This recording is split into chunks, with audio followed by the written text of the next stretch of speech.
अब मैं आदरणीय जी.के. गुप्ता जी जो कल्पतरु मिल्स के चेयरमैन हैं उनको यहाँ आमंत्रित करता हूँ, वो कृपया यहाँ मंच पर आए और इनका जो एक्सपीरियंस है बिजनेस का, लाइफ का, वो हम सबके साथ शेयर करें। हमें उनसे काफ़ी कुछ सीखने को मिलेगा। विज़न टू विक्ट्री जो हमारा एक टॉपिक है उसके ये एक स्पीकर हैं। आइए आदरणीय जे.के. गुप्ता जी। नमस्कार। आज का हमारा टॉपिक है विजन टू विक्ट्री। मैंने इसको एक सब हेडिंग दिया है, आसमान में भी छेद हो सकता है। एक कवि ने लिखा है, कौन कहता है आसमान में छेद नहीं हो सकता, एक पत्थर तो जरा तबीयत से उछालो यारो। अब आसमान में छेद किसने किया, कैसे किया, हो सकता है, नहीं हो सकता है, वो मैं आपको प्रैक्टिकल रूप से बताता हूँ। धीरू भाई अंबानी को आप सब लोग जानते होंगे। जब वो 16 साल के हुए, उन्होंने मैट्रिक पास की। गांव में कुछ काम, उनका माली हालत ज़्यादा अच्छी नहीं थी। उनके फादर एक टीचर थे। कुछ काम करने की कोशिश की तो नहीं हो सका, तो वो अपने बड़े भाई रमणीक लाल के पास अमन में चले गए। 17 साल की उम्र में उन्होंने एक पेट्रोल पंप पर उनको पेट्रोल गाड़ियों में भरने का एक काम उनको दिलवा दिया। धीरू भाई अंबानी के एक जानकार थे, प्रवीण भाई ठक्कर, जिनका रिलायंस स्टोर के नाम से एक स्टोर था। वो आमतौर से शाम को उनके पास जाते थे। प्रवीण भाई ठक्कर अपना एक्सपीरियंस बताते हैं कि धीरू भाई जब आते थे मेरे पास तो दो बात करते थे ज़्यादातर। एक तो कहते थे रिलायंस तुम्हारा नाम बहुत अच्छा है, बहुत बढ़िया नाम है रिलायंस। दूसरा वो कहते थे कि मुझे पेट्रोल बनाने का कारखाना लगाना है, मुझे रिफाइनरी लगानी है, पेट्रोल की रिफाइनरी लगानी है।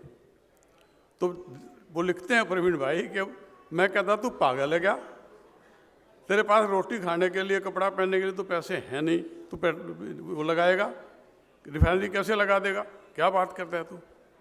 और अब हम जानते हैं कि धीरू भाई अंबानी की जो रिफाइनरी उन्होंने लगाई वो दुनिया की सबसे बड़ी रिफाइनरियों में से एक है।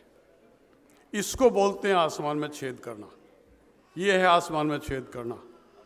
हमारे प्राइम मिनिस्टर मोदी, जिनकी माँ आसपास बर्तन मांजती थी घरों में, जो खुद चाय बेचने का काम करते थे, आरएसएस के ऑफिस में सालों तक उन्होंने झाड़ू पोछे का काम किया और आज वो दुनिया के सबसे पॉपुलर लीडर्स में से हैं। 75% उनकी रेटिंग है, जबकि नेक्स्ट बाइडन की रेटिंग 40% है। इतना डिफरेंस है। आज वो बाइडन, जो दुनिया का सबसे पावरफुल कंट्री है, उसका प्रेसिडेंट कहता है कि मुझे ऑटोग्राफ दे दो। ऑस्ट्रेलिया का प्रेसिडेंट बोलता है कि द बॉस हैं। इसको बोलते हैं आसमान में छेद करना। ये है आसमान में छेद करना। कैनेडी, जॉन कैनेडी, जिनका बाप रोड पर बैठ करके जूते ठीक करने का काम करता था, वो अमेरिका के सबसे ज़्यादा पॉपुलर प्रेसिडेंट बने। इसको बोलते हैं आसमान में छेद करना। अब सवाल इस बात का है कि ऐसा क्यों है कि कुछ लोग तो ज़ीरो से हीरो बन जाते हैं और कुछ लोग ज़ीरो के ज़ीरो ही रह जाते हैं। भगवान ने सबको 4 हाथ पैर दिए हैं, आँखें दी हैं, मुंह दिया है बोलने के लिए, सुनने के लिए कान दिए हैं, सबको 24 घंटे दिए काम करने के लिए। फिर भी ऐसा क्यों होता है कि कुछ लोग ज़ीरो और कुछ लोग हीरो। अब कुछ लोग कहेंगे किस्मत, लेकिन किस्मत का अपना रोल है, ठीक है, लेकिन किस्मत से नहीं भरती झोली फूलों से, किस्मत से नहीं भरती झोली फूलों से, कर्म की शाख को हिलाना होगा। कुछ नहीं होगा अंधेरों को कोसने से, अपने हिस्से का दीप तो जलाना होगा, अपने हिस्से का दीप तो जलाना होगा। गोस्वामी तुलसीदास जी भी कहते हैं, कर्म प्रधान विश्व रचि राखा, जो जस करिए सो तस फल चाखा। ये विश्व कर्म प्रधान है, जो जैसा करेगा उसको वैसा फल मिलेगा। अब आप कहेंगे कि कर्म तो सबसे ज़्यादा जो करते हैं, मेहनत जो करते हैं, वो तो मजदूर करते हैं, जो रोड बनाते हैं, जो सड़कें बनाते हैं, जो फैक्ट्रियों में काम करते हैं, जो भवन बनाते हैं। लेकिन जो बेसिक जीवन की चीज़ें हैं, रोटी कपड़ा और मकान, किसी एक का इंतज़ाम भी वो ढंग से पूरी ज़िंदगी नहीं कर पाते, फिर कर्म का महत्व क्या रहा, इसके बारे में मैं आपको एक एक्चुअल एक्सपीरियंस की अपनी की बात बताता हूँ। पिछले साल 2022 में माँ वैष्णो देवी के दरबार में 91 लाख लोग गए, अपनी अपनी कामनाओं को लेकर के, अपनी अपनी इच्छाओं को लेकर के, और माता ने बहुत लोगों को, सबको उसका फल दिया, उनकी इच्छाएं पूरी की। मैं जब वैष्णो देवी गया तो मुझे लगा कि माता जो जीवन में एक बार या साल में एक बार वैष्णो देवी आते हैं, माता उनको इतना कुछ दे देती है, तो जो पिट्ठू वाले और घोड़े वाले दिन में 2 बार माता के दरबार में जाते हैं, माता उनको कुछ क्यों नहीं दे रही? बड़ा वैलिड सवाल था मेरे दिमाग में। मैंने जो मेरे साथ पिट्ठू था उससे पूछा कि भाई क्या हाल है तुम्हारा? उसने कहा जी माता की मेहरबानी है, बहुत, माता बहुत देती है, माता बहुत देती है। मैं तो 8-9 महीने काम करता हूँ, 3-4 महीने घर में मज़े करता हूँ, माता की बहुत मेहरबानी है। तो कौन कहता है कि माता नहीं देती? वो अपना एक अच्छा ग्राहक रोज़ाना मांगता है, वो ग्राहक उसको मिल जाता है। जब उसका सपना ही नहीं है, उसका विजन ही नहीं है, उसकी डिमांड ही नहीं है, तो फिर कैसे मिल सकता है? इसलिए जीवन में सफलता का जो पहला राज है वो है आपका सपना, आपका विजन। जब तक आपका विजन नहीं है, आपको कुछ मिल नहीं सकता। विजन और सपना, सपना वो नहीं जो आप रात को सोते हुए देखते हैं, सपना वो जो आप जागते हुए देखते हैं, सपना वो जो आपको सोने नहीं देता, वो सपना। अब सवाल इस बात का आता है कि क्या खाली सपना देखने से सफलता मिल जाएगी? तो सवाल है नो, बिग नो, नहीं मिलेगी सफलता सपने देखने से।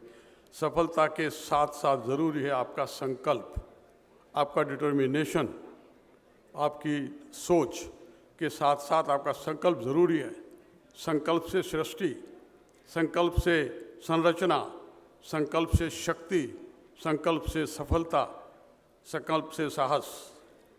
तो जब तक सेकंड जो आपका ज़रूरी है लाइफ में सफलता प्राप्त करने के लिए, वो है आपका संकल्प, आपका डिटर्मिनेशन। और तीसरे नंबर पर आता है आपका सेल्फ कॉन्फिडेंस, आपका आत्मविश्वास। जब तक आपका ये आत्मविश्वास नहीं है कि मैं जो सोच रहा हूँ, जो मैं संकल्प लिया है, वो मैं पूरा कर सकता हूँ, जब तक आपको ये कॉन्फिडेंस नहीं है, कुछ नहीं होगा। आपका एक ही होना चाहिए, आई कैन, आई विल, मैं कर सकता हूँ, मैं करूँगा। जब तक ये बात नहीं होगी, आप नहीं कर सकते। नंबर 4 पर आता है आपकी मेहनत। इन 3 चीज़ों के होने के बाद भी मेहनत करना बहुत ज़रूरी है। जब तक आप हार्ड वर्किंग नहीं होंगे, there is no replacement for hard work. Hard work तो करना पड़ेगा ही, तभी आपको सफलता मिल सकती है। एक अंग्रेजी के राइटर हुए डेल कार्नेगी। कितने लोग हैं जिन्होंने डेल कार्नेगी का नाम सुना है? बहुत कम लोग हैं। लेकिन डेल कार्नेगी ने 3 किताबें लिखी। एक थी how to win friends and influence people, एक थी how to stop worrying and start living, और एक थी पब्लिक स्पीकिंग। जो किताब उनकी थी how to win friends and influence people, उसका दुनिया की सभी भाषाओं में ट्रांसलेशन हुआ। हिंदी में उसका ट्रांसलेशन है लोक व्यवहार के नाम से, और वो बाइबल की तरह से बिकी। वो एक जगह लिखता है, whatever you vividly imagine, ardently desire, sincerely believe, and enthusiastically act upon, that must inevitably come to pass. जो बात आपके दिमाग में है, जो आप सपना ले रहे हैं, जिसको आप लगन है पूरी कि मुझे प्राप्त करना है, और आपको विश्वास है कि आप उसको प्राप्त कर सकते हैं, वो काम, और पूरे जोशो खरोश से उस काम पर आप लग जाते हैं, वो चीज़ आपको मिलकर रहेगी, इसमें कोई दो राय नहीं है। तुलसीदास जी भी कहते हैं, जाके जही पर परम स्नेहू, तोते ही मिले ही न कछ संदेहू। जिस चीज़ पर आपका बहुत लगाव है, बहुत वो है, वो आपको मिलकर रहेगी, इसमें कोई संदेह नहीं है। तो जीवन में सफलता के लिए ये जो 4 चीज़ें मैंने बताई, ये तो बहुत, ये सब्जेक्ट इतना बड़ा सब्जेक्ट है कि इसके ऊपर 10-5 मिनट में कुछ ज़्यादा कुछ बताया नहीं जा सकता। इसके साथ साथ तो बहुत आइटम हैं, बहुत चीज़ें हैं। टाइम मैनेजमेंट है, डिसीजन मेकिंग है, विजुअलाइजेशन है, सेल्फ इंट्रोस्पेक्शन है, गोल सेटिंग है, बहुत आइटम है।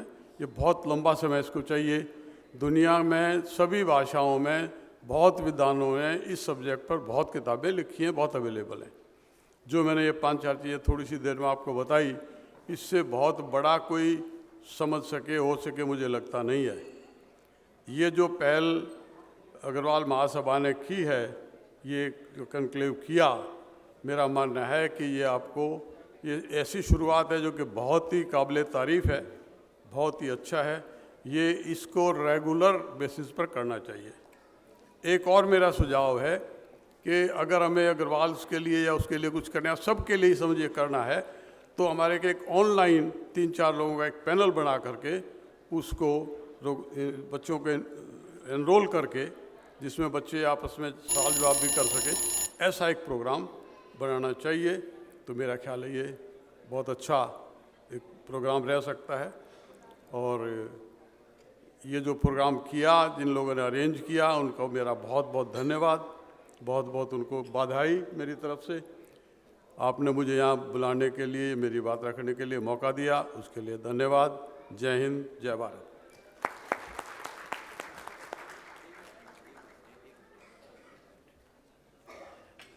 बहुत बहुत धन्यवाद अंकल जी। आपने 5 मंत्र जो दिए हैं बिजनेस के लिए और जीवन के लिए, वो आप सबको याद रखने हैं। मैं आदरणीय जेके गुप्ता जी का सम्मान करने के लिए आदरणीय डीके अग्रवाल जी, आदरणीय कपूरचंद जी और प्रतीक जी, मैं इन तीनों को यहाँ मंच पे बुलाना चाहता हूँ। वो आए और अंकल जी का सम्मान करें।